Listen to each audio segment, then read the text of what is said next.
Yego, nibyo koko. Uyu muririmbyi ati ndahibutse aho wankuye, bituma nza imbere yawe kugushima. Nuko natwe twafashe urugendo tuva Nyagatare tugera ahitwa Rukomo. Ni mu murenge wa Rukomo, ni mu karere ka Nyagatare, intara y'Iburasirazuba. Twagiye gusura muzeyi Canon Elise IYAMUREMYE. Canon Elise IYAMUREMYE yabaye pasitori wa Rukomo, wa paruwasi ya Rukomo, aba akidikoni w'ubukidikoni bwa Rukomo. Uyu munsi Canon Elise IYAMUREMYE akaba ari mu kiruhuko cy'izabukuru. Aha mubona haruguru n'urusengero aho yahoze ayobora. Aya ni amashuri. Hano hepfo mubona ni kwa Canon Elise IYAMUREMYE, akaba ari we tugiye kugirana nawe ikiganiro. Shuti bavandimwe, ndabifuriza gukurikira neza. Mufashwe n'ijambo ry'Imana, mufashwe n'ubuhamya, mufashwe n'urugendo tugiye kugendanamo nawe adusangiza iby'agakiza. Naho jye mwumva ni Pasiteri Gideon Muhozi. Iyi ni televiziyo yawe Gideon Igisubizo TV. Mwifurije gukurikira neza, tugumane dukomezanye urugendo.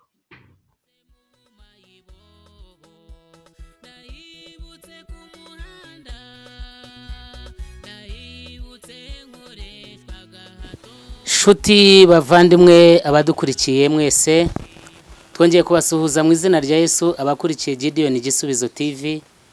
Nk'uko rero bisanzwe, nanone twongeye kuza hano kugira ngo twongere tuganire. Uyu munsi rero twafashe urugendo rurerure tuva mu mujyi wa Nyagatare aho dukorera tujya ahitwa Rukomo gusura ababyeyi bacu. Nk'uko mubibona imbere ya kamera za Gideon Igisubizo TV, twasuye Canon na madamu we, nibo tugiye kuganira nabo uyu munsi. Tugiye kuganira nabo, bagiye kutubwira inzira y'ubuzima bwabo yo gukizwa, y'umurimo w'Imana. Ntabwo ndi buze kubavugaho byinshi, baraza kubyivugira. Ni ababyeyi bacu badufashije muri uyu murimo w'ivugabutumwa, batureze muri uyu murimo, badutoje uyu murimo. Rero nibo twasuye kugira ngo tuganire nabo. Nk'uko twasuye ubushize Pasiteri Gaspari, nawe kandi waruhutse uri mu zabukuru, kandi mwashimye kiriya kiganiro, ndetse mudusaba ko twajya tubashakira abantu bakuze, abantu bakoze uyu murimo, abantu bagenzura urugendo, kugira ngo bongere kubakomeza muri iyi nzira yo gukizwa, muri iyi nzira yo gukora umurimo w'Imana.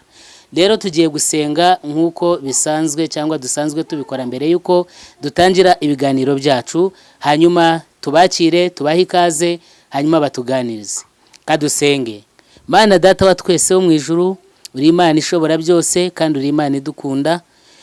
Turi imbere yawe Mwami, duciye bugufi kugira ngo ushirwe hejuru. Tuje kuganira n'ababyeyi bacu, ikiganiro cyacu cyeze ugihe umugisha, kandi abari bwumve, abari butega amatwi, abari butubone bafashwe n'umwuka wawe wera, kubwa Yesu Kristo umwami wacu. Amen. Je rero ndi Pasiteri Muhozi, inshuti yanyu, kandi mwese turabasuhuza. Turanabashimira uburyo mujya mutwandikira, uburyo mujya mushima ibiganiro byacu, kandi ni mwebwe mutubwira ngo dukomere, dukomeze. Niyo mpamvu tugaruka, niyo mpamvu twongera tukavugana namwe. Turashimira abantu bari hanze bagenda batwandikira, abari za Malawi, abari mu Bwongereza, abari muri Amerika, abari mu bihugu byacu bya Afurika, Tanzania, Kenya n'ahandi. Mwagiye mutugaragariza urukundo, kandi nabo mu gihugu cyacu cy'u Rwanda, abo bo ni abacu duhorana nabo umunsi ku wundi. Rero uyu munsi reka tuganire na nyakubahwa Canon wacu ndetse na madamu we. Tubahe ikaze kuri kamera za Gideon Igisubizo TV. Turabakiriye. Yesu ashimwe cyane. Reka rero twakire Canon, araza kutwakirira umufasha we, hanyuma atuganirize iby'ubu buzima bwo gukizwa, cyane cyane urugendo rwo gukizwa. Mwagiye mushima ubuhamya bw'abantu benshi bagiye baba. Rero uyu munsi nawe afite ubuhamya kandi bwiza cyane buri buze kubafasha muri uru rugendo turimo. Turakwakiriye Canon. Murakoze. Ntangiye nshima Imana kubw'umwanya tubonye wo kuganira ijambo ry'Imana, kandi nshimiye Pasiteri Gideon Muhozi wafashe icyemezo cyo kuza kudusura no kutuganiriza no kudushyira imbere yanyu ngo tubaganirize. Yakoze, Imana imuhe umugisha. Ngewe nitwa Canon IYAMUREMYE Elise, madamu nawe yabibwira izina. Imana ishimwe cyane. Izina ryanjye nanjye nitwa Jennifer IYAMUREMYE. Dufatanije umurimo w'Imana, ntabwo twatandukana kuko turi kumwe. Imana yatugiriye neza, iduha n'uburame, turi kumwe, n'umugisha ukomeye cyane. Imana ishimwe. Mwababonye ababyeyi bacu. Ubu rero tugiye kwanzika neza ikiganiro cyacu. Nyakubahwa Canon, twifuje kuganira namwe kugira ngo musangize ubutumwa abadukurikira kandi bakunda ijambo ry'Imana, ndetse n'ubuhamya bw'amateka y'aho Imana iba yaradukuye. Turabizi uyu murimo mubanzemo igihe, nubwo muri mu zabukuru, ariko mwarawukoze. Hari ibikomeye mwahuye nabyo, hari uko mwagendanye n'Imana. Imana yabanye namwe.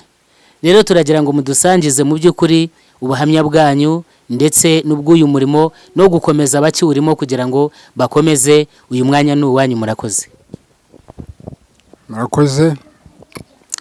Ndabanza kubabwira uko twakijijwe nk'uko Pasiteri abidusabye, nyuma ndabagezaho n'ijambo ry'Imana yampaye kubaganiriza.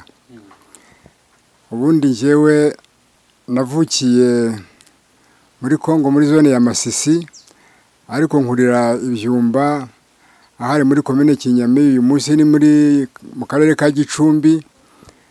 Navutse nagize umugisha wo kubyarwa n'abantu b'Imana barokore, bandera nk'ababyeyi b'abarokore, bantoza ingeso za Gikristo.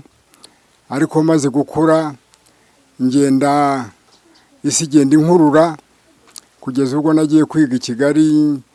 Ngiye i Kigali hasanga abandi b'urubyiruko tungana, hari muri 64. Nari agasore k'ingimbi, nuko ntangira kwiga kunywa inzoga, ntangira kwiga kunywa amatabi, nshaka gusa n'abandi basore b'icyo gihe. Mbona ko ubuzima bwa Kristo bari barantoshe ari ubw'abasaza. Umuntu nkanjye wari ugeze icyo gihe niga ndetse ndeba imbere heza, numvaga ko atari ubuzima bwanjye. Satani amfatira aho ngaho arantwara, ndononekara. Nagarutse mu rugo narononekaye, nywa inzoga, nywa itabi, ababyeyi barumirwa. Kugeza ubwo rero nagiye mu kazi ndakora, nakoreraga komine. Nibwo nashatse mugenzi wanjye mureba, nibwo twabanye, ariko tubanza kubana nabi kubw'ubwo bupagane, kubw'ubwo businzi nabagamo. Tubana nabi kugeza ubwo twahukanye, njya kumucyura, ariko birushaho kuba bibi.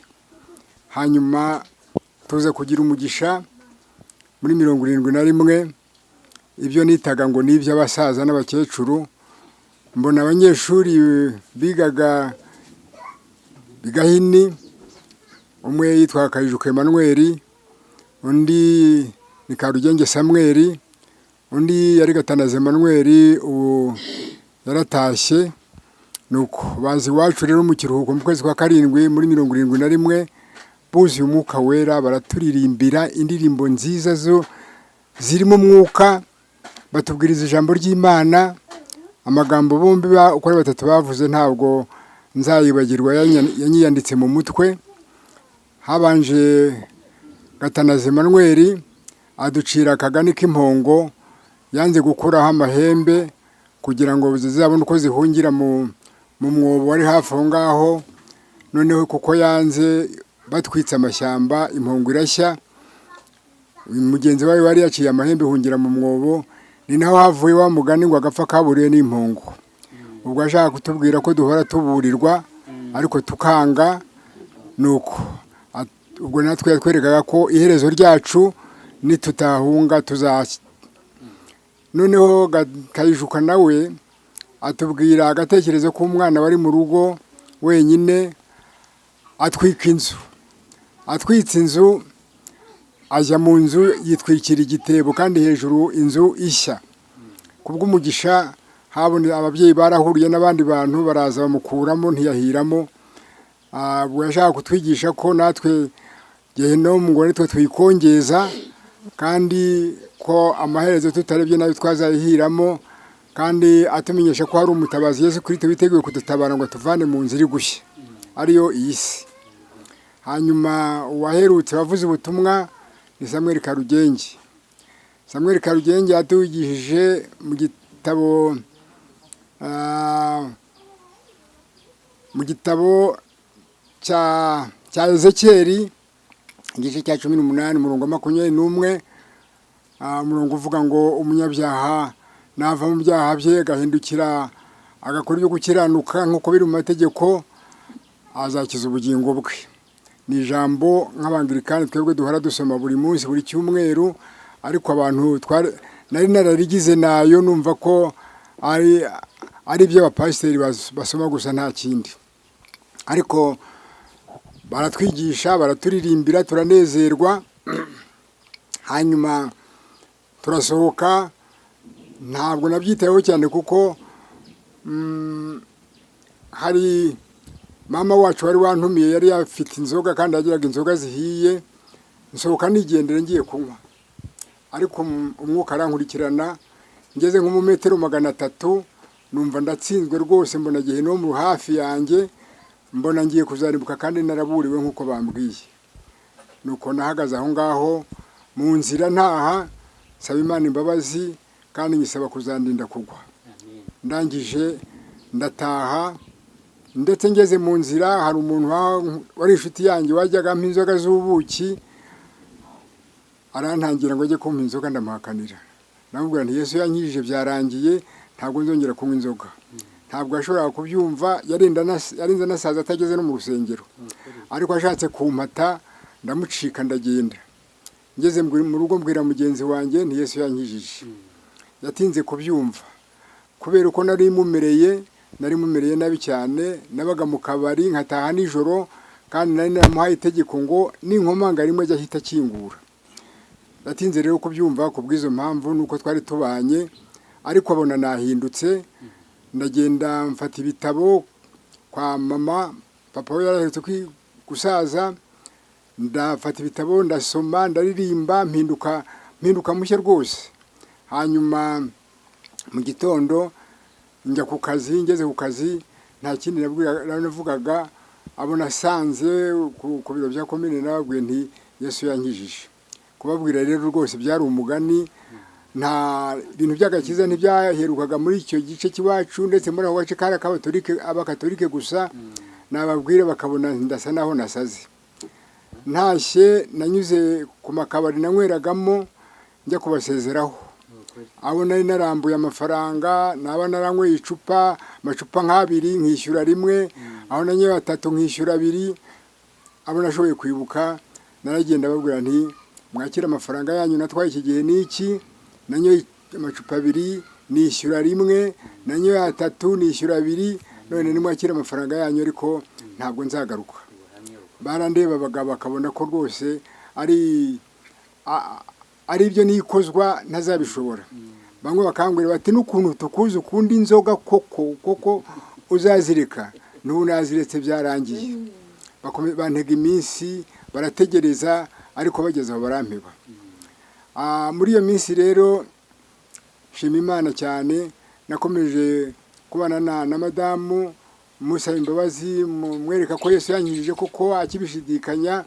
Ariko umunsi umwe nibuka ntazibagirwa, turi mu rugo, namusabye imbabazi. Imana yari yanyibukije ko najyaga nifuza ko yapfa ngo mbone uko nshaka abandi bagore. Nari nzi ko ubundi umukozi wa leta nimwirukana akagenda bazanyirukana ku kazi, ariko ngiye nkumva ko apfuye byambera byiza nkashaka uko nidagaduye. Ariko narabyibutse, musaba imbabazi, dusabana imbabazi, turanezerwa. Nuko narambwira ati rwose Imana ishimwe, ati kubera ibyo wankoreraga nanjye numvaga nashaka inzaratsi nkaziguha kugira ngo ucogore. Ati ariko none Imana itubabarire, turanezerwa, dushima Imana, umunezero dutera kurira no kunezerwa. Hanyuma uwo nifurizaga ko yapfa, twari twarasezeranye muri 68, muri 2018 twakoze umunsi mukuru w'imyaka 50 tumaranye, kandi turi bashya, turakundanye, tumiranye neza kubw'urukundo rw'Imana. Ibyo tubabwira ntabwo ari byo dusoma muri Bibiliya gusa, ahubwo ni ibyabaye mu bugingo bwacu, mu buzima bwacu bwa buri munsi. Ubwo nageze aho natangiye ubwo ngubwo nkajya ngenda ntanga ubuhamya mu bakristo, mu makanisa, kuri paruwasi yacu ya Byumba. Ngeze aho ntangira kujya ngenda mvuga ubutumwa. Nuko muri 81 nibwo nagiye kwigisha ibijyanye n'ivugabutumwa njyanywe n'umuryango wa Campus pour Christ. Mvuyeyo nkorera muri Kigali, nkorana na Campus pour Christ. Hanyuma tuzenguruka mu Rwanda hose tuvuga ubutumwa, twerekana amafilimi. Iriya filimi ya Yesu nitwe twayizanye mu Rwanda bwa mbere. Yesu aradufasha, aratuyobora, aradukomeza.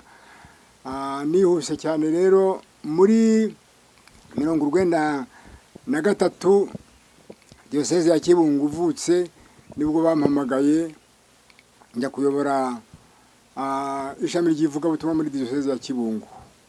Ubwo hanyuma intambara iza kuba, abahunga barahunga, abasigara mu Rwanda barasigara. Birangiye twongeye kwisuganya tugarutse mu Rwanda. Diocese ya Gahini ibonye umwepiskopi mushya, ariwe Elise Birindabagabo, amamagara rero kuza gufatanya nawe umurimo. Araza turakorana, nabanje gukora kuri sitati ya Diocese. Ngeze aho ndarubanurwa muri 2, maze kurubanurwa banyoreza gukora umurimo w'Imana hano muri paruwasi ya Rukomo. Icyo gihe nari umudiyakoni. Muri 2001 ndobanirwa ubupasiteri. Muri 2003 ndobanirwa ubucidikoni, nyobora ubucidikoni bwa Rukomo kugeza muri 2013 ndasezera ngiye mu kiruhuko cy'izabukuru. Umwepiskopi araza n'abandi n'inshuti n'abapasitori baramperekeza bangeza mu rugo rwanjye aha nice mubona. Nahaje mperekejwe n'itorero kandi twagize umunsi mukuru mwiza. Amina. Kubw'ibyo turi hano, turicaye, turategereje, kandi Imana banye natwe muri byose. Ijambo ry'Imana nashatse kuganira namwe uyu munsi ni ijambo cyane cyane risobanura umukristo icyo ari cyo. Kugeza uyu munsi bavuga ko mu Rwanda hari abakristo barenga 80% cyangwa 90%. Ariko se koko ni abakristo Kristo nawe yemera ko ari abakristo be? Iryo rero byantumye numva ko nkwiye kuganiriza abantu nkurikije ijambo ry'Imana uko rivuga, kugira ngo tumenye neza umukristo wa Kristo, atari umukristo w'itorero rwa Anglikane, atari umupantekote, atari umadeperi, ahubwo ari umukristo wa Kristo. Ashobora kuba ari umwanglikane ari uwa Kristo, ashobora kuba ari umadeperi ari uwa Kristo, ariko ashobora no kuba ari uwo muri ayo madini yose, ari umukristo w'idini runaka. Ati Kristo atamuzi, ari umunyedini gusa. Icyo gihe nakimazemo igihe kirekire, niyo gituma nkizi, kandi none n'iki gihe cyo kuba umukristo wa Kristo nkimazemo igihe nzi itandukaniro ririmo. Nashatse rero kwifashisha amagambo ari mu butumwa bwiza bwanditswe na Yohana igice cya 15, aho Yesu atubwira isano dufitanye. Atangira ku murongo wa mbere aravuga ati nije muzabibu w'ukuri, namwe muri amashami. Nukuvuga rero ngo umukristo wa Kristo nuwi wabaye ishami rya Kristo, kuko niwe ubitwita, ntabwo ari twe tubyiyita. Ati muri amashami, nanjye ndi umuzabibu. Kandi ku murongo wa 5 aravuga ati ninjye muzabibu, namwe muri amashami. Uguma muri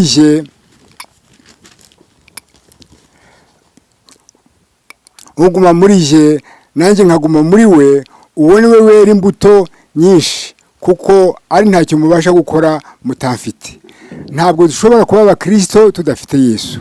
Nicyo gituma dusaba no kuguma muri we. Tugomba kuguma muri we, kuko hepfo ku murongo wa 6 aravuga ati umuntu utaguma muri je ajugunywa hanze nk'ishami ryumye, maze barateranya bakajugunya mu muriro agashya.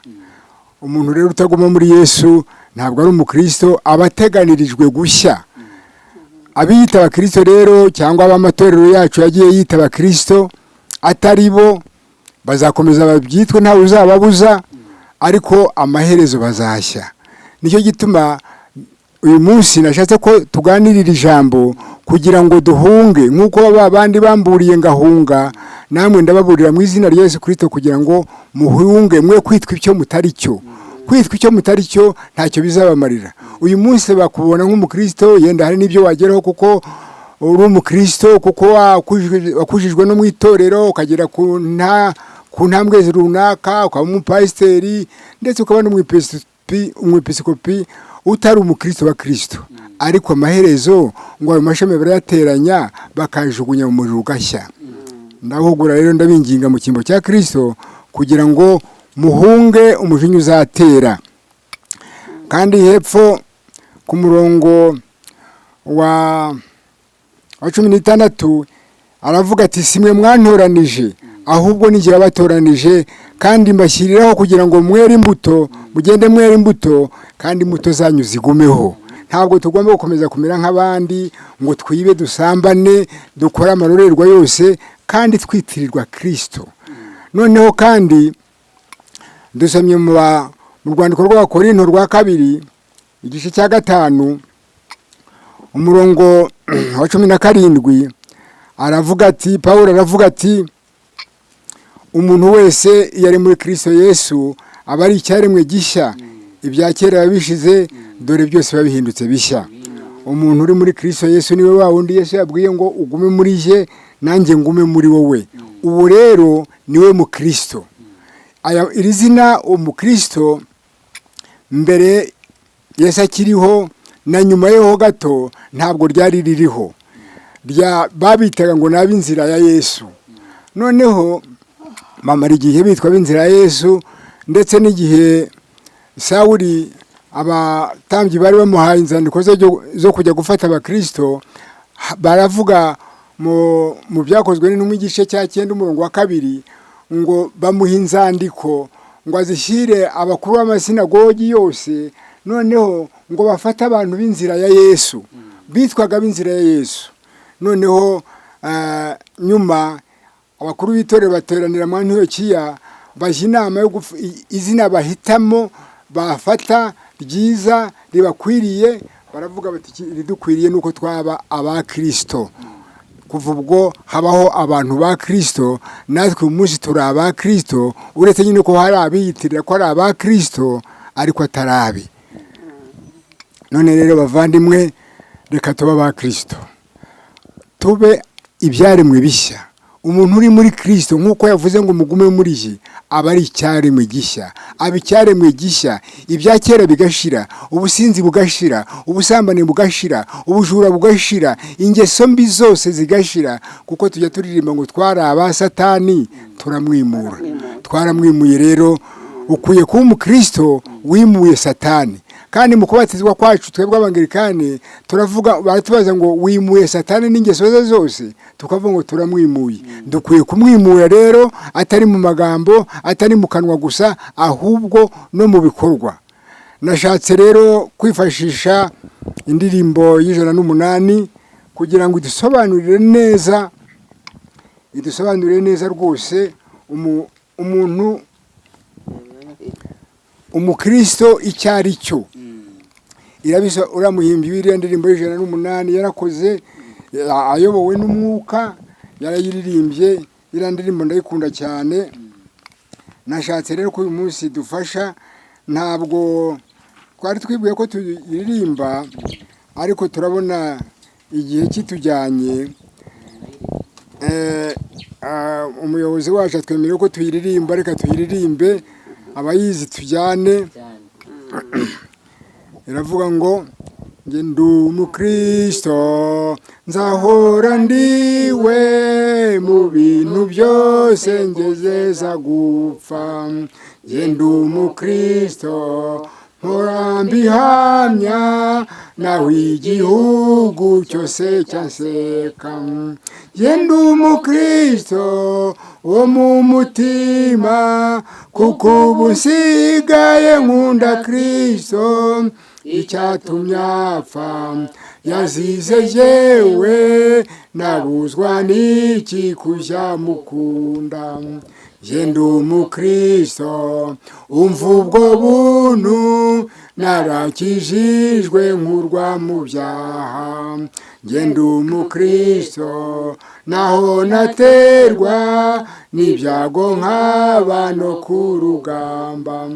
Njye ndi umukristo ndi umutabazi mu ntambara ndasana n'ibyaha.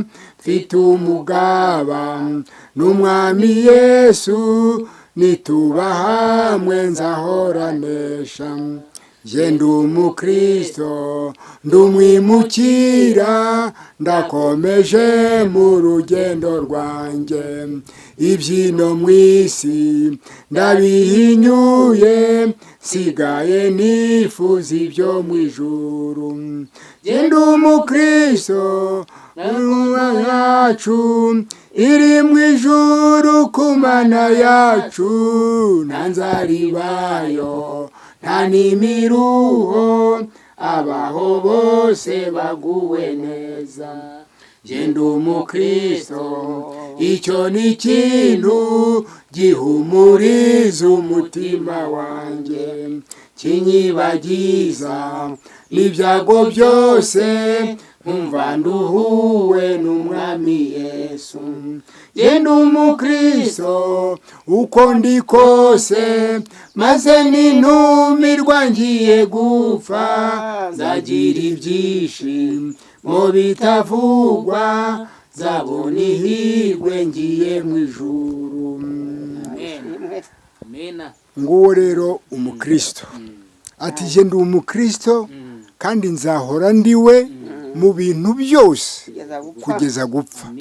Umukristo agomba kuba umukristo kandi mu bintu byose, mu bintu byose, mu magambo, mu bikorwa, mu kazi, mu buzima bwa buri munsi ni umukristo, nta kindi agomba kuba cyo. Kandi akaba nta kontara, nta guteganya ngo iki gihe n'iki, nta no kubivamo. Njya numva bavuga ngo hari abantu bahimbye inzoga ngo zitwa ndambiwe agakiza. Umuntu arambirwa agakiza ate? Nababwiye ko nkamaze imyaka irenga 50 ariko n'uyu munsi ndacyafite inyota yako, ndacyanejejwe no kuba umukristo. Sinigeze nicuza ko nabonye agakiza, ahubwo mpora ngafite inyota.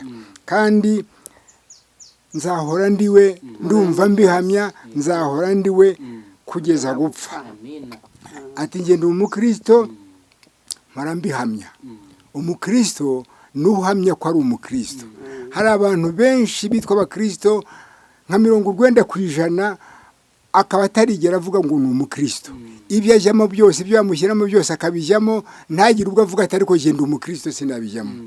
Ndashima Imana, hari igihe muri 78 hari umugore igeze kunyitendeka washaka ko dusambana, narayiwe turi twenyine mu nzu, ariko noneho ndamubwira nti genda umukristo. Yesu yarankijije, warunzi kera ntarakizwa. Ariko ubu narakijijwe, ntabwo nshobora gusambana. Ubu madamu wanjye aho ari sinshobora kuvuga ngo bafite abagabo yacyuye, nawe aho ari ntashobora kuvuga ngo umugabo wanjye harabagiyemo. Turabakristo, twarakijijwe. Noneho arambwira ati ese koko birashoboka? Ntibirashoboka. Ati se ubu natwe twabishobora? Nawe ubwo pfukama ngo usengere. Ndamupfukamisha aho mu nzu, turi mu nzu twenyine, umugabo adahari yari yarayahandi. Ndamupfukamisha arasenga, ndamusengera, ndangije ajya gushaka udushokoshogo mu rutoki. Yarazi ko turi burarane, ubu byari bimaze kugera mu gicuku. Ajya gushaka udushokoshogo mu rutoki, ansasira mu mfuruka, anshyiriraho ikirago nuko ndaryama ndasinzira ndakangutse mu gitondo. Yesu rero aradushoboza aduhindura abakristo, ntabwo ari byo twihatamo, ntabwo ari byo turwana nabyo. Yesu abikorera muri twe, ibyo twibwira ko bidashoboka bigashoboka, ibyo abantu bazi ko bidashoboka Yesu arabidushoboza. Kuko hari n'indirimbo turirimba ngo amaraso ya Yesu afite imbaraga, mu maraso ya Yesu harimo imbaraga z'igitangaza. Izo mbaraga ndazihamya kuko zankoreremo zinkoreramo kugeza n'uyu munsi, nizo zimfasha no mu gihe cy'ubusaza. Ngenda umukristo, nzahora ndiwe mu bintu byose kugeza gupfa. Ati ngenda umukristo wo mu mutima, ntabwo ari umukristo wo ku kanwa gusa, ntabwo ari ku mubiri gusa, ahubwo mu mutima, mu bwonko, mu buzima bwawe bwa buri munsi ugomba kuba umukristo. Ngenda umukristo. Ati ngenda umukristo wo mu mutima kuko ubu nsigaye nkunda Kristo. Umukristo akunda Kristo, akumva nta kindi yamurutisha, akaba muri ubwo buzima bw'ubukristo. Kuko nsigaye nkunda Kristo, icyatumye apfa nije yazize, nabuzwa n'iki kujya mukunda. Umuntu wankunze ndi umunyabyaha naranabaho akemera gupfa kubw'ibyaha byanjye, nabuzwa n'iki kujya mukunda. Ijambo ry'Imana riratubwira ngo turamukunda kuko yabanje kudukunda. Ni igituma rero nanjye mpamya ngo nzaba umukristo kugeza gupfa, kandi nzamuhorana mu mutima kuko yakoze ibikomeye ndetse no mu bugingo bwanjye. Arongera ati ngenda umukristo umva ubwo buntu, narakijijwe nkurwa mu byaha. Nshuti zanjye, ni ubuntu butangaje cyane. Iyo nibuka ukuntu Satani yankuye mu kabari kari kansenyeye, urugo rusenyukiyeho, nsigaye nambaye ubusa, ibintu binshikiyeho, nsigaye mpemuka kubw'inzoga, Yesu akamvanamo, Yesu akamvana mu byaha, akamvana mu bapfumu nk'uko mugenzi wanjye anyibukije. Ndibuka ko papa amaze gupfa, mama yarambwiye ati nutajya kuraguza cyangwa ushikisha umenye wishe so niwe uri bukurikireho. Ubwo nahereye ko mfata inzira njya mu Kiyombe, nari mvuye ku kazi, umuntu wari uhaza turajyana tugenda twiruka turarayo, umupfumu buri ibyo avuga kuko hari kure y'iwacu, amumuza ati nzaza iwanyu, maze rwose muhamagare yivuge. Hashize iminsi araza kuko iminsi twari twahanye, araza ageze ahasanga twamwiteguye, twamwengeye, twakoze byose, nuko araza turararana, azimya amatara, tubwira tuzimya itara, nuko ashyira ihembe rye ku kirago, arahumba aravuga. Ariko mu gihe abyo yakoraga nahise muhishura ko arimo atubeshya. Mu gitondo atwambika uduhigi, amuduti nambara, aduhidi twambara mu myenda, ampa n'igiti nagendaga ndumaho buri gitondo, aho gusenga nkaruma ku giti nitwe risa, nitiranwa n'umuhanuzi, aho gusenga Imana narabatizwa amabatizo nababwira ko abapasitori batwita abakristo tutari bo. Igiti nkajya nkirumaho buri gitondo, mu myambaro harimo uduti yari yanshyiriyemo, yaratubwiye ngo ntituzamese mu mugezi, tujye tumesera mu rugo ngo ubushobozi butazagenda. Nuko hanyuma maze gukizwa narabyihannye, utwari mu myenda ntuvanamo, utwari mu gicaniro ntuvanamo, twabishyize mu gicaniro inka zihera ko zirashira. Nuko twe twasanze twarahiye twaraboreyemo, utwari mu myambaro y'abana ntuvanamo. Turavuga tuti uyu munsi turaba Yesu, ntabwo turabo kugendera ku biti, tugiye kugendera mu maraso ya Yesu, dutangira ubuzima bushya. Nuko ndibuka nge na madamu twongeye gusezerana kuri bonane ya 73 turi mu rugo twenyine, nibwo twaganiye. Ntese uko kurabona twajyaga kuba tukiri kumwe. Ati yewe, ati kumbona ntabwo byashaka gushoboka, none rero reka dusezerane. Turasezerana turi twenyine mu nzu, nta wundi muntu uhari, tugirana amasezerano mashya. Ndamubwira nti bya bindi twavuze imbere y'abapasitori, ibyo batwigishije ngo dusubiremo tubisubiramo, ariko none reka dusezerane bushya. Turasezerana, ubu turagendera mu masezerano mashya yo muri 2003, kandi Yesu akomeje kubateraho kasha rakomeye. Kubw'ibyo rero ndakomeza gushima Imana nishingikirije iyi ndirimbo ati ngenda umukristo ndi umutabazi mu ntambara ndasana n'ibyaha kugeza n'uyu munsi nubwo mbabwira iyo myaka maze Satani ntiyarorereye kugeza uyu munsi aratera ariko turarwana. Ejo twasomaga amagambo yo mu Befeso igice cya 6 ngo mwambare intwaro zose z'Imana. Twambaye intwaro zose z'Imana turarwana turi ku rugamba kandi si Yesu ahora tuneshereza buri munsi mu ntambara ndasana n'ibyaha mfite umugaba ni umwami Yesu kuko turi kumwe tuzahora tunesha n'uyu munsi turanesha tuzahora tunesha kugeza ubwo tuzamuka rwa ruzi.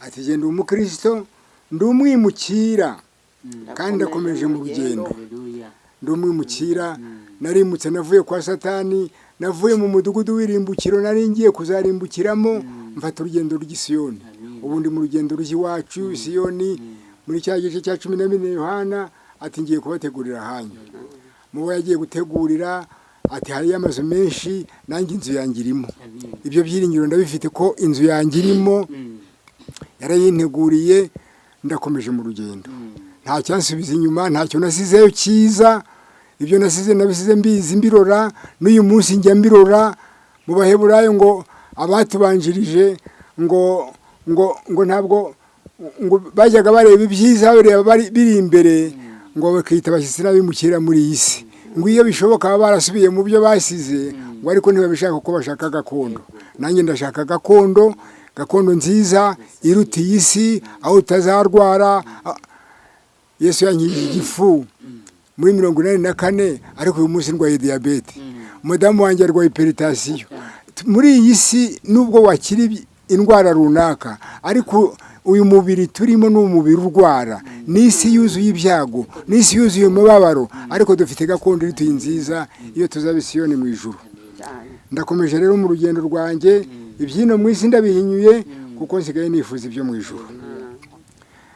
Ati ngenda umukristo icyo ni ikintu kinezeza umutima wanjye ndagira ngo mbabwire mu mibereho yo mu itorero icyo ntabaye cyo ni musenyeri ariko ibindi byose nabaye byo nabaye umwari muri katedrali nabaye pasiteri wa paruwasi nabaye archidikoni ariko ibyo byose ikibiruta byose nuko nabaye umukristo umunsi umwe muri 71 nabaye umukristo kugeza uyu munsi nicyo ngenderaho nicyo nzajyana mu ijuru nicyo bazanyakirira ntabwo bazanyakira ko ndashidikoni ntabwo bazanyakira ko ndi kanoni aya magambo batubwira ngo nyakubahwa shidikoni nyakubahwa kanoni bizasigara hanyuma ngende ndi umukristo wa Kristo anyakire hahandi yagiye kuntegurira. Ni ikintu gihumuriza umutima wanjye rero kikanyibagiza n'ibyago byose. Ati ngende umukristo uko ndi kose naba ndi muzima naba nshaje naba ndi muto naba uko ndi kose maze nintumirwa ngiye gupfa ngiye kwambuka rwa ruzi nzagira ibyishimo bidashira kuko nzaba ntabarutse ngiye aho Satani atazongera kunkanga ngiye aho uburwayi butazongera kunkanga ngiye aho isi itazongera kunkanga ubwo nzaba ngiye iwacu mu ijuru kandi Kristo azanyakira anshyire hahandi yanteguriye. Kubw'ibyo rero Imana ishimwe. Hambere nasomaga igitabo cy'umusomyi umugenzi wa kabiri amagambo anezeza cyane ni igihe bari bageze umugore wa Kristo na Mbabazi n'abandi bari kumwe nabo ngo bageze ku nkombe ya rwa ruzi bahamara iminsi bategereje igihe bazambukira. Noneho ngo buri wese igihe cyarageraga abo mu ijuru bakamutumaho ngo umwami wacu akamutumaho ngo itegure mu cyumweru gitaha uzansanga. Nuko akabwira bagenzi be ati nabonye intumwa imbwira ko mu cyumweru gitaha nzasanga umucunguzi wanjye none bagenzi bavandimwe twabanye neza ahasigaye ngiye kwambuka rwa ruzi muzasigara amahoro muzansangeyo. Nanjye na mukecuru wanjye twicaye ku nkombe y'uruzi dutegereje umunsi n'igare umwami wacu azohereza ntabwo tuzajyana, ntawajyana, umwe azagenda undi asigare, umwe azagenda undi asigare, ariko icyo tuzi cyo ni uko uzabanzayo azagaruka gusanganira mugenzi we, inzogera ivuze, kuko ngo inzogera iravuga, bati hari uje, nuko bakajya kureba ko ari uwabaje. Hari akaririmbo abanyagahini bajya baririmba ngo abantanzeyo bahora batumbiriye mu irembo bategereje ko nza. Nuko barategereje, ariko nibihangane, igihe kizagera umwami wanjye mpamagare, inzogera nivuga babone ndatungutse, baze kunsanganira bacuranga inanga z'izahabu.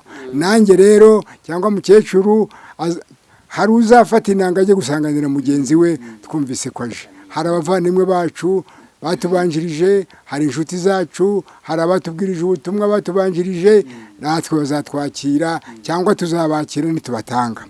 Ibyo byiringiro turabifite. Nguwo umukristo wa Kristo, atari umukristo wa Anglikane, atari umuporoso, atari umwadeperi, atari umudive, ahubwo umukristo wa Kristo ni umuntu ufite ibyiringiro, kandi umuntu muri iki gihe wera imbuto z'abakristo.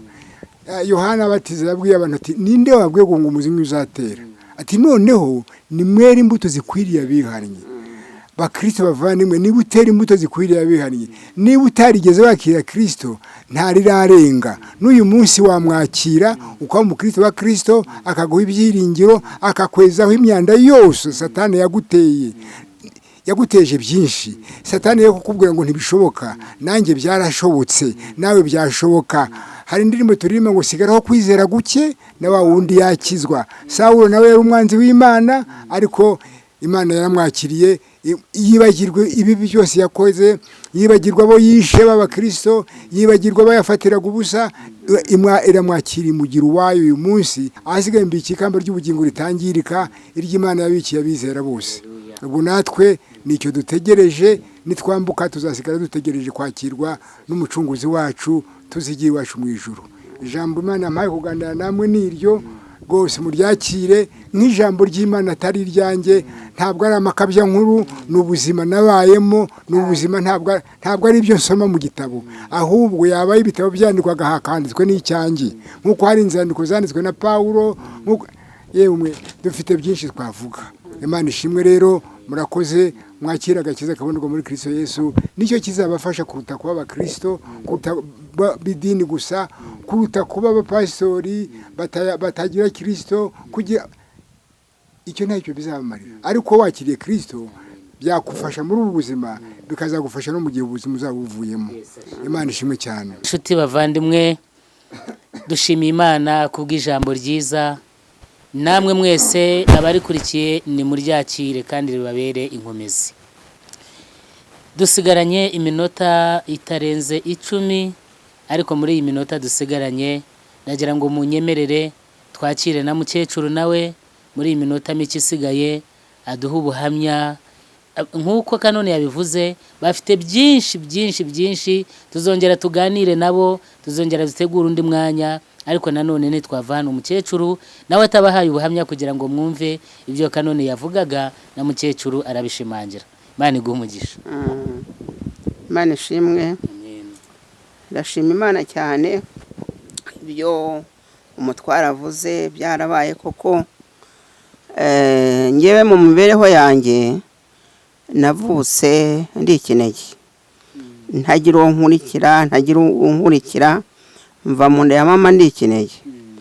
Mba muri ubwo buzima, ngira ababyeyi barandera, nderwa na nyogokuru na sogokuru babyara mama. Ariko mu ipfa rya mama ngo baravuze bati, ubwo uyu mwana ameze atya ntabwo tuzamushobora, mumushyire hejuru ya nyina. Abandi bati, duhambye wacu namwe muzahamba wanyu. Barikubura baragenda, bansigaho ndimo ndira, mbega nari maze amezi niba ngo ari 7, niko nyogokuru yambwiraga. Ndagenda barandera mu buzima bwiza rwose, nta kibi nababonyeho, kugeza ubwo bashingiye. Ndavuga mu magambo nihuta. Noneho ubwo maze gusabwa, manza gusabwa n'umugabo utari umeze neza, mbega w'umusinzi. Imana iramunkiza, ntiyakomeza kunsaba. Ariko nanone Imana yari yarangendereye kera. Ubwo turi abanyeshuri aba bari imbere yacu, muzehe yari imbere yacu ari mu mwaka hari wa 4 natwe turi mu mwaka wa 3. Nuko nza kwerekwa ngo ari unsaba, numvijwe ngo barabahungu babiri, ariko numvijwe ngo uzasabwa n'Elise. Ubwo ndicicikira buruva ku mwana wari mu wa 3. Noneho ubwo mpera ko cyakora ubwo iryo nsa nk'uryirengagije, uwo nguwo araza aransaba. Amaze kunsaba yasezerano ry'Imana ariyandarika. Iyandarika mu gace k'iwacu twari dutuyemo, niho yigishaga. Nuko uriya muntu meze kuriya koko ningerayo bizagenda biti. Nuko cyo kwarangiza amahirwe uyu nguwo yaza kumbaza. Ndise ko nasabwe ati nta kibazo tuzazirimura ariko tuzabana, ndashaka ko tuzabana. Naho ubwo ngiye ryasezerano ryajwe nari nararyibagiwe. Nari nararyibagiwe. Noneho ubwo ahera ko nibwo aje gusaba bemera kuzimura kuko barasaba ndashyingirwa. Maze gushyingirwa ngezeyo ngira ubuzima bubi bwo kutabyara. Mara umwaka n'amezi 6. Nayiwe nkajya mu bwihebe. Se Mana yanjye ngiye kuba imfubyi mbore hose, mbore n'urubyaro. Umugabo rwose nzabigenza nte muryango kuzanyirukana. Uyu rero akahora ambwira ngo wishinikirije urubingo rusadutse, akaba ari iryo jambo akarimbwira. Ayerwe byare byo. Nuko noneho ubwo ngeze aho bantu b'Imana, Imana yacu bayisaba, abo nabwira muri uyu mwanya muri aya masaha banyumva, munambe ku Mana. Munambe ku Mana mumuyereke ibibazo byanyu byose. Nuko noneho ubwo nsigara mu gikoni nandura utuntu, nawe aragenda ajya twararagamo, numvijwe byo gusenga. Kandi icyo gihe ntabwo nari nagakirijwe. Twashyingiwe rwose tudakije, twakirijwe dufite umwana wa 3. So wa 3 nawe umenye. Nuko numvishijwe ryajwe ndaryemerera. Numvijwe ngo senga. Mpera ko ndatangira ndasenga nti Mana, urabona ko ndi imfubyi, ntabwo ngira unkurikira, sengira uwo nkurikira, ndikineye. Ndagusaba kugira ngo uzampa basaza banjye bavuye mu nda yanjye.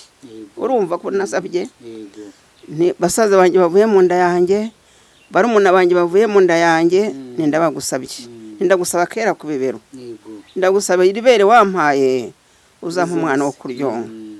Imana irabinkorera. Abantu b'Imana mwumva aya magambo mvuga ntabwo mbeshya. Imana yacu wumva, Imana iratabara, urayitabaza ikagutabara, ni igisubizo cya byose. Nuko nibyo mpaye rero njyara umwana w'umuhungu, nkurikizaho umuhungu, nkurikizaho umukobwa, nkurikizaho umuhungu, nyuma yaho nkurikizaho abakobwa. Urubyaro rwacu ni imbyaro 9. Urumva ko Imana yacu yumva bayisaba. Barumuna banjye, basaza banjye irabama. Imana ishimwe cyane rero, nta kinanira Imana. Nuko Imana irabinkorera. Najyaga ntekereza ibyo muzeha nkorera se Mana kuko nzagirane ibintu bimeze bitya ko ntabigeze byo kunywa n'ibiyoga n'iki. Ntabwo twanywaga inzoga, ntabwo nanywaga inzoga mu bandeze, twinyweraga amata. Nuko noneho ubwo nise ubu nzabigenza nte, uyu mugabo umeze ucya tutangiye kwahukana bizagenda bite? Ariko ubwo abadamu bakajya bashaka kugira ngo bagire ibyo bampa ngo nzamushye. Kavuga nise nyogokuru yarabitubwiye atera umwabana mwe nimuzirinde ntihazagira abashaka inzaratsi, kuko inzaratsi zica abagore mamba abagabo. Ati hari umugabo wigeze gushaka inzaratsi, umugore wigeze gushaka inzaratsi, noneho mugenzi we nibwo amubwiye ati ariko azazirenza umugabo. Noneho ubwo umugore aratekereza se ko dufite imfizi mu rugo, uwayirenze ibi bintampaye wabirenze imfizi tukarora. Ayirengera imfizi mu rugo bucya yapfuye. Urumva ko Satani ari mubi, bari bamaye umuti wo kwica umugabo. Bantu b'Imana badamu mu nyumva, mwirinde inzaratsi. Mwirinde inzaratsi nimbi cyane. Inzaratsi nzima ni Yesu. Ndashima Yesu cyane watugiriye neza akatugenderera mu rugo rwacu. Twari tunaniranywe, twari turi duhemuranye mana iby'Imana yadukoreye ni byinshi kandi byiza kugeza muri iyi myaka tugezemo n'ubuntu butangaje turi kumwe kandi ubundi baha pasiteri nta rushyi rwigeze mu matama yanjye pepe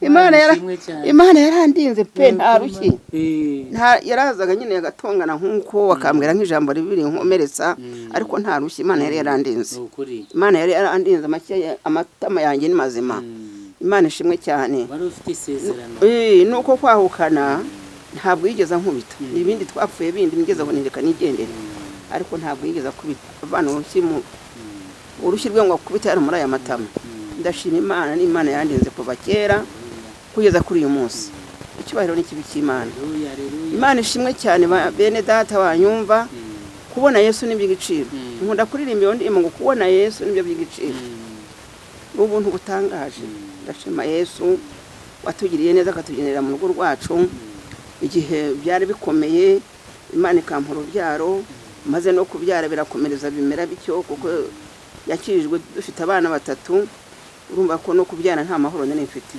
ariko aho Yesu atugendereye Imana igira neza iradukiza tuba amahoro abamusaza wanjye mbamushikiwe agahinda karashira ku bupfubyi ndashima Yesu cyane ndashima Imana cyane tuje no muri uyu murimo w'Imana ntabwo namubereye ikigeragezo hari abagore bagibera abagabo babo ibigeragezo ntabwo namubereye ikigeragezo rwose twakoze umurimo w'Imana neza ndetse hari igihe nigeze no kumubwira numvishijwe Imana nyeretse kutuguma gutanga icyacu mu nka dufite urumva inka araza ndamubwira twari turangije umusomo ntuzi yuko numvishijwe nimbwira ko tuguma gutanga icyacu tukagiha paruwasi nuko atewe ati nanjye najyaga mbitekereza yuko twagitanga ariko ndashima Yesu cyane wambashije kubimubwira tugahuza kandi iyo nka twarayitanze uzi ko twakoranye umurimo w'Imana nta mutima ucira ubanza kuba pasiteri rwose twabaranye neza pe nta mutima ucira ubanza twabanye neza dutandukana mu mahoro ntabwo nabona runaka ngo nishishe ndashima Imana cyane rero ubwo ni ubuntu bw'Imana butangaje yadukoreye ubuntu bw'Imana butangaje bene data abantu muri iki gihe bari mu kaga abantu barishushanya ndashima Imana ko ntishushanya ntabwo nishushanya ntabwo twishushanyije kuba basore baje hari imabare abantu twarakijijwe pe atari ukurenzaho umuntu akizwe mbega muri iki gihe gukizwa kononye uburoko gukizwa kw'abarokore kuko baravuga bati runaka ko bangu barakijwe kandi akabakora ibi harabahuriye atandukanye n'umupagane ndashima rero Yesu cyane kuko ingeso za gipagane zose Imana yarazinkijije tubanye mu mahoro turasazanye abana bacu bazi ko rwose nta muntu ukubita umugore we twabanye neza nta mwana wigeze abona anshira amacashwe mbega ibyo Imana ikora ni igitangaza nk'ayandirimbo Imana ishimwe rero cyane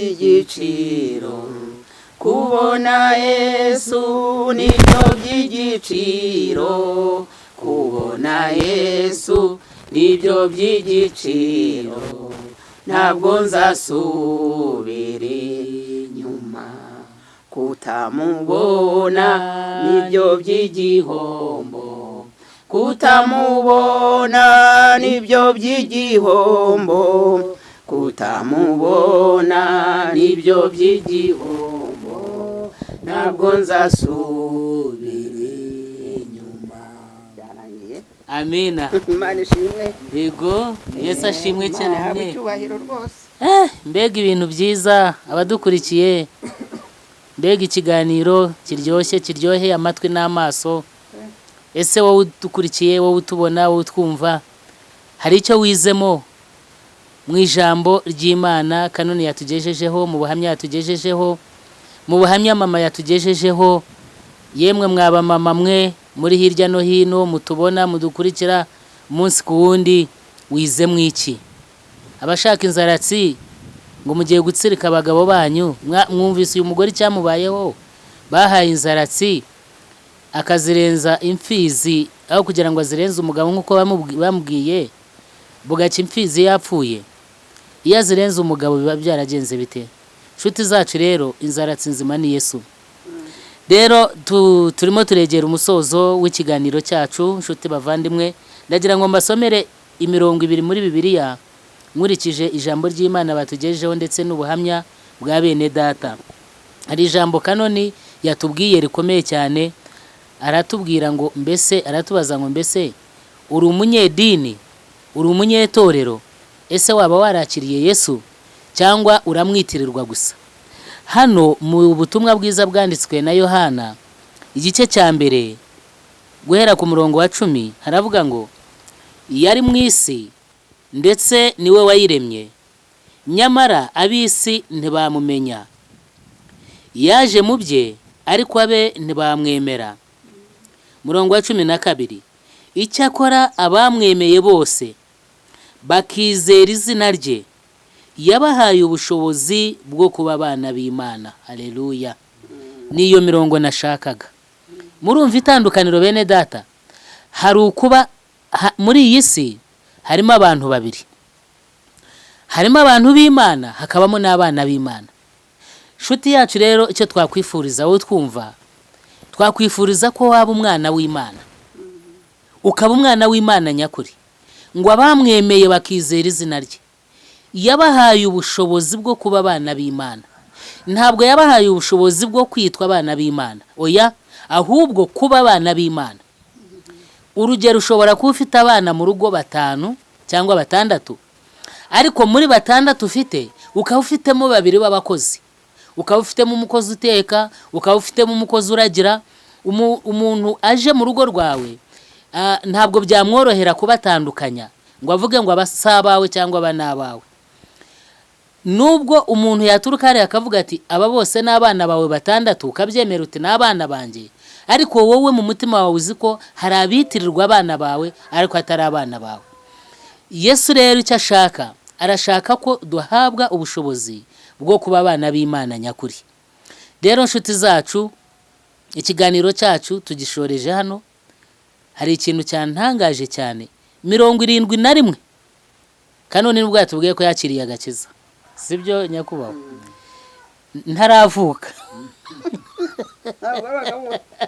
71 ngira ngo na mama kari akana gato simbizi, ni kera cyane. Ariko n'uyu munsi imyaka isaga 50 agendana na Yesu, kandi nta na kimwe yamuburanye. Muramubona nubwo ari umusaza, ariko ni umusaza usobanutse ufite Yesu, ugendana na Yesu. Mwabasaza mwe, uru n'urugero mwakarebeyeho. Mwabakecuru mwe, uru n'urugero abazira ibiryo by'abakazana, abazira ibyo babagura, ibyo babazaniye. Uru n'urugero. Iyo wakiriye Yesu hinduka mushya, ngo dore byose biba bihindutse bishya. Imana rero bafashe, Imana ibagirire neza. 71 n'ubu aracyagendana na Yesu. Yatubwiye ko ahorana inyota y'agakiza, yatubwiye ko ahorana inyota yo kumenya no gusobanukirwa, yatubwiye byinshi ntashaka gusubiramo. Yatubwiye ko yasubiye mu masezerano amaze kwakira Yesu na mukecuru, ko batazongera kubabazanya, ko batazongera kuko bari bahindutse bashya. Nawe muri saraho wicaye utubona, mu burire se aho uri utubona, nawe ushobora kuvugurura amasezerano yawe n'uwo mwashakanye, abana bakabigiraho, abaturanyi bakabigiraho, abantu bose bakabatangaho urugero rwiza, kuko mwabonye Yesu byose bigahinduka bishya. Imana ibahe umugisha. Reka twakire Canon adusabire umugisha, hanyuma dusoreze ikiganiro cyacu. Naho ubutaha, bye bye.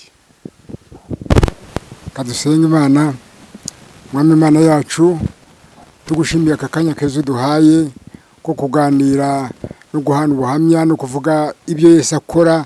Yesu muzima mu buzima bwacu, Yesu muzima mu isi yose, Yesu udukunda utwitaho, aduhaye akanya ko kubabwira uko Yesu yatugiriye neza, uko yadukijije. Kandi turashima rwose uburyo tubonye, kuko twaririmbye ngo mpora mbihamya, naho igihugu cyanseka, naho inshuti zanseka, naho abavandimwe banseka, naho aburungano banseka, ngende umukristo. Warakoze kutugira abakristo, warakoze kuduha ubu buryo, warakoze ukora byose neza, kuko uri Imana ishobora byose. Uyu mwanya rero tubonye ntitukawupfusha ubusa, turasengera iyi gahunda wakoreye mu mugaragu wawe Gidiyoni, nuko turamusengera kugira ngo mufashe umutere inkunga umushoboze, kandi umujyi umuha abantu bazima bo gutanga ubuhamya wo kuvuga ubutumwa kugira ngo isi yose yumve ko Yesu akiza. Nicyo kidukwiriye muri iyi minsi. Ubahe kugenda neza, ubagire neza, barendere mu rugendo, ubaha amahoro yawe, tubisabye mu izina rya Yesu Kristo umwami wacu. Amen.